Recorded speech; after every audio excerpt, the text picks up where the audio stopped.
Hi, plant people, and welcome to the second season of the Plants by Wade Lee podcast.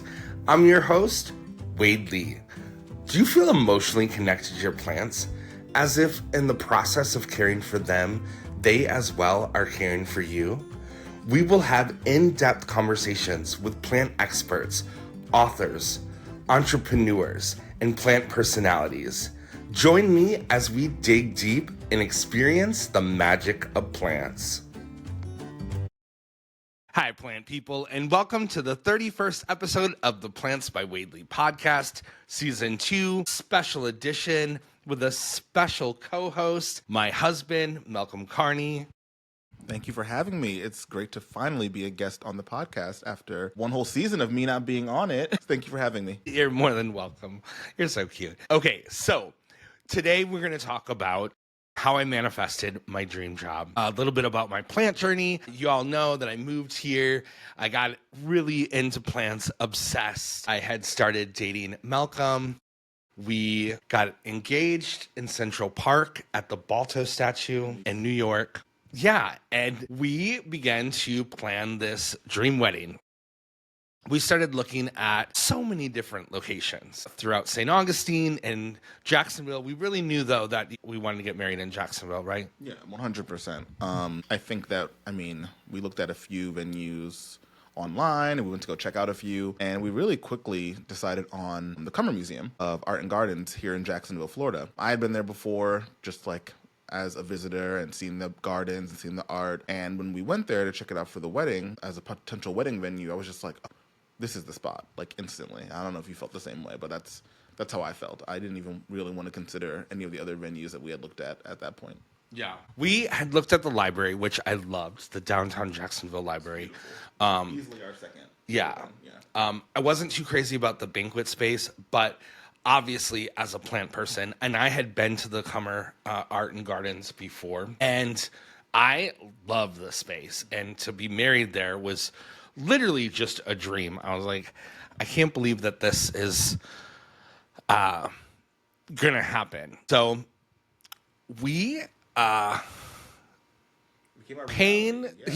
painstakingly a year saved and worked our tushes off to do this dream wedding in the gardens at the Cummer Museum. I had not really known any of this history prior to us getting married, but these are iconic gardens that Arthur and Nina Cummer had literally gifted to the city of Jacksonville because they loved it here so much. They were from Michigan, and they got married. Arthur Cummer comes from a lumber background, and they moved to Northeast Florida, Jacksonville. And they got this property right on St. John's River, where the museum is located today. Nina was such a cool spirit in that she really was a lover of art and community and the gardens. And she was like, this is my gift to you. So I'm entrusting you to do what you will with it. So they did tear down the house and built this beautiful museum. And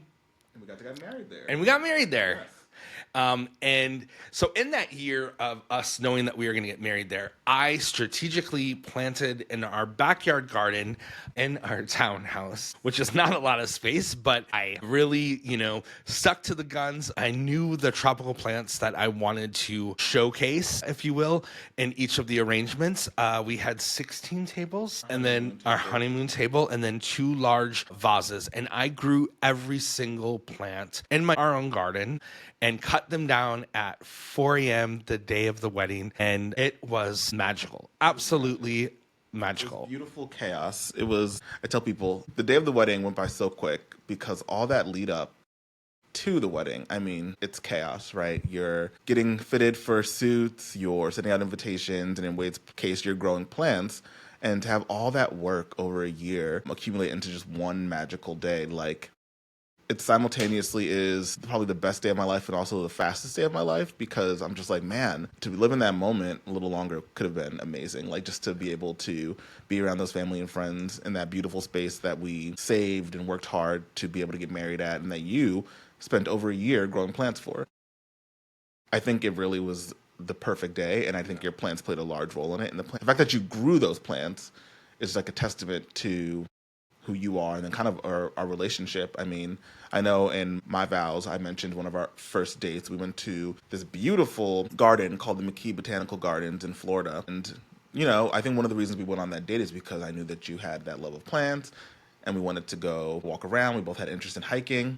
And that's kind of been a foundation in our relationship, I think, like the entire time we've known each other. I love hiking during the pandemic, early on, like when things were starting to open up a little bit more in Florida and we could go outside and hike.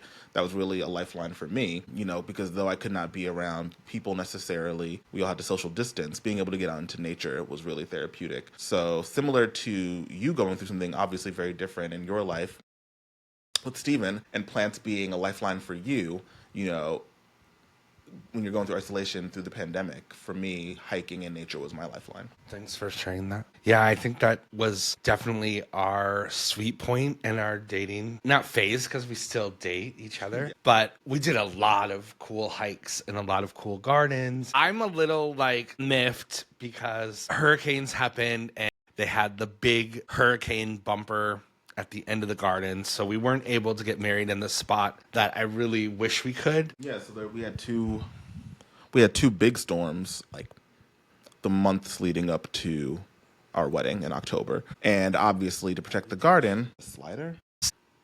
We are Cummer Museum, but we are unable to get married in the main gardens that we were hoping to because there was a hurricane and the gardens were still pretty messed up from the hurricanes, and the hurricane bumper was still on the back of the gardens. So we did get married in a beautiful upper tier garden still. And it speaks so much, I think, to myself about my own journey in therapy and really not getting so frustrated and angry and annoyed that this isn't, you know, we spent all this money. I literally was like, okay, like, so be it. Like, we can't get married there. C'est la vie. And it's magical, I think, in those moments that and why I say that I believe that I really manifested this dream job at the Cummer, because here it was before I even worked there. I had reverence for this garden. I was literally like, oh, you know, like we can't get married there, but we can get married. We're getting married on the top, and this is still such a beautiful place. We actually were able to have a wedding picture taken in the Tudor room, which is a replica of the Cummer's living room on the house that was on the property. And it turned out to be such a cool photo, right? Yeah, definitely. I mean, all the pictures, all the photos were amazing. Our photographers did a great job of capturing every moment the way that I think we really wanted it to be captured, especially going from outdoor to inside. So we did get married outside in the gardens, like we talked about. And then the reception and our dancing and the Tudor room that Wade mentioned, all of that is indoors. So, I mean, we have amazing pictures that capture not only the natural beauty of the St. John's River and the Cummer Gardens, but also the indoors aspect of the museum. So I honestly don't think that we could have asked for a better photographer to capture that day. Yeah, Zach was amazing. Yeah. And the complete Cummer staff was amazing, from Chef's Garden that did the catering to Danielle, who was our event person. All this to say, we did have this dream experience, and we were talking about the arrangements that I had made, and I had to go pick them up on Monday after the wedding. Our wedding was on Saturday, so Monday I go to pick them up. As I pick them up, I see a woman weeding in the garden, and I lean down and I said, "Excuse me, ma'am, may I ask you a question? How do I get a job working with you?" And she laughed and said, "Oh, honey, I pick weeds for free." And I was like, "Well, that sounds like a job for me. I'm off on Mondays. I would love to volunteer." And she said, "Well, there is the woman that you speak to, the curator of the museum, is walking around, Holly. And if you see her, that's who you speak to." And I literally had turned the corner, and there Holly was. And I said, "Excuse me, Holly, I had just spoken to Maria. She had said that you are the person that I need to speak to about volunteering." And we talked a little bit about she had seen the arrangements, and we had spoke that I had gotten married and that I had grown these arrangements in the garden. And she's like, "Well, we have a gardening position available that if you would be interested in, come Monday and we could speak more about it." And so I got my suit pressed, was ready to go, and went to speak with Holly. And that literally turned into a month and a half of interviewing and working towards that process. It's not just a wham bam, you get the job. It was a long interviews process, but what a magical experience that when they called and said, you have the position. They had said the week prior, that I was the top 2. So I was very excited about that. But to be told that you have the garden position of such an iconic place, the Olmsteads who designed Central Park and the gardens at the White House, they had done the gardens at the Cummer Museum as well as Memorial Park in Jacksonville, which rich history. They actually just celebrated 100 years of the park. It opened on Christmas Day 100 years ago, and Nina Cummer was a big influence to the Memorial Park as well because she had known the Olmsted brothers, and they built that relationship to design that park as well.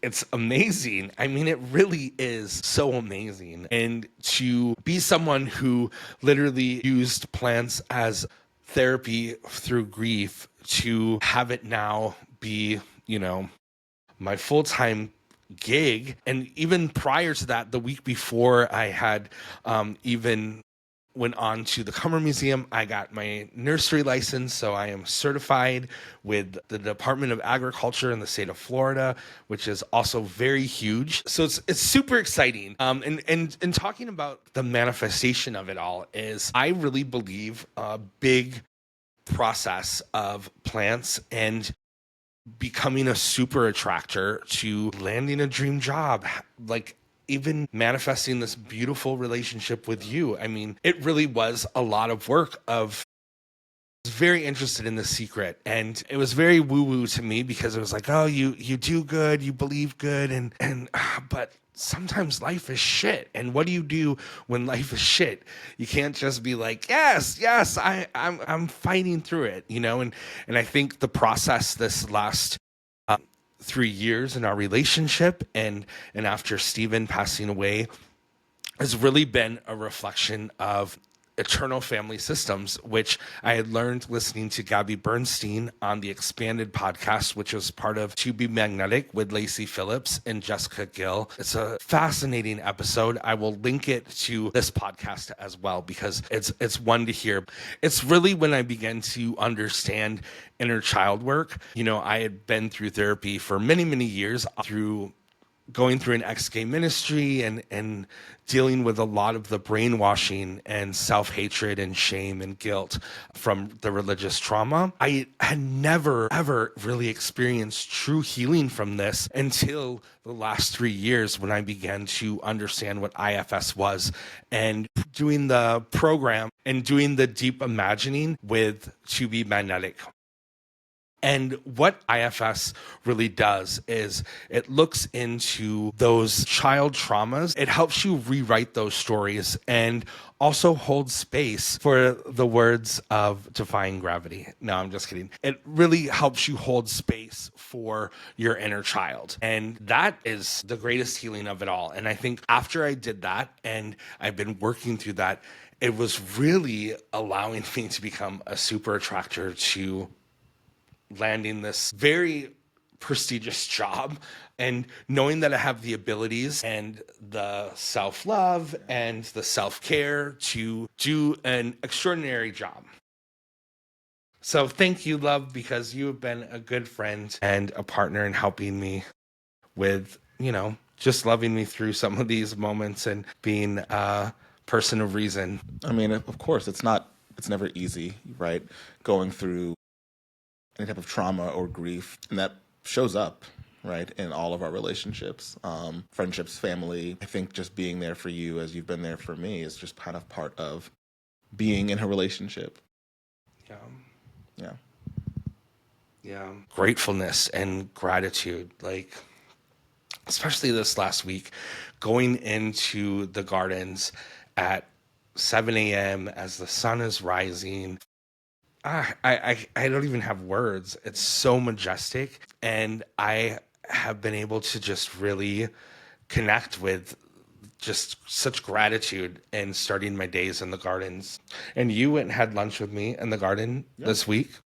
I did, and it was great to see the garden again. I mean, I haven't been back since our wedding, which was not terribly long ago, but it was cool to, one, see you in your element, and two, to be able to go and see that space that obviously has such an important place in our hearts, the place we got married in front of all of our family and friends. So, yeah. I'm looking forward to visiting you there and maybe getting to eat at the cafe. Yeah. I had written to T. Cooper. She is a celebrity hair and makeup artist. And she came to the wedding and she had commented on a post that I had posted this week about the museum, about the gardens. And I said, the most special thing about getting this job too and telling my friends is that all my loved ones were just there. Yeah. They'd seen the gardens. They know how just cool it is. I didn't even think about that, but it kind of brings back to, and I don't remember who, I wish I could remember, but somebody at our wedding said to us, look around and take a moment because you'll never have all these people in the same room ever again, right? Like that's the beauty of things like weddings, is that for a happy occasion, you get as many as your friends and family together as you possibly can. As a result of that, so many people who are close to us got to see the place that now you are working at, and they just saw it like 2 months ago. So it's fresh in their minds. They know exactly where you are working, and they know how amazing it is because they just witnessed it. And not only it, but they witnessed how beautiful that inside space was where we had our reception, partially because of all of the beautiful plant arrangements that you grew and arranged yourself. So it's kind of full circle, I think. Yeah, it is full circle. And it's why I wanted to share it on this episode. Back to the plants at the apartment when we first started dating. What did you think when you came in and you saw over 200 plants in my house? I was impressed. I didn't think anything negative. I wasn't like, oh my God, this guy's a plant hoarder. Like, I know how much energy and effort it goes into taking care of plants, right? So to me, it was just like, oh wow, this guy has a cool hobby that he's very talented at. And not only is he good at it, but it kind of makes his house really interesting. Like you had plants in your shower, you had plants in your bedroom, you had plants on that back patio. I mean, they were everywhere. And it does add an element to a home. That's kind of a different type of interior design because you're surrounding it with life. So, I came in, I was just like, oh, wow, this is super cool. Like, I'm all about hobbies and collecting and all that type of stuff. So, like, I got it. I got the energy, even though I did not necessarily have an affinity for plants myself. I understood what you were doing with surrounding yourself with. Yeah, I love that. Well, and then I moved in here and Jacksonville townhouse. Yeah, you moved in and you very quickly took over our backyard and our back patio, which was going to be for the cats initially. I stand by that. This was going to be the cat room. We're going to have a cat door and everything, but it's now a beautiful plant room that we can entertain guests in and come outside and enjoy the weather when it's not as cold as it is tonight. Because it's freezing right now, but it's beautiful out here. I mean, we turned it into pretty much an extension of the house. Like before it was just a concrete slab. Now it has beautiful flooring and a nice glass door, and it has all this life in it. It's an extension of your garden. This is your plant room. You can, bring the plants in and work on them and bring them out to the garden. So, I love it. It's one of my favorite places in the house, even though I don't come out here all the time. Because it really is your workspace. Like, I feel like coming out here, I'm like a guest being invited in a little bit for the podcast. Because, it's like your office space. You do plant sales, you do podcasting out here. Like, this is your office space that sometimes for those who are lucky enough to get invited into it, our friends and our family and myself, like, we get to come out here and see what you're working on, like a little glimpse into your mind, I think. So I think it's cool. I think you're cool. I love you. Thank you all so much for tuning in to this special episode of the Plants by Wadley podcast with myself and my husband, Malcolm Carney. Please like and subscribe. Watch this on YouTube. Share with a friend. Thanks so much. Until next week. Bye-bye.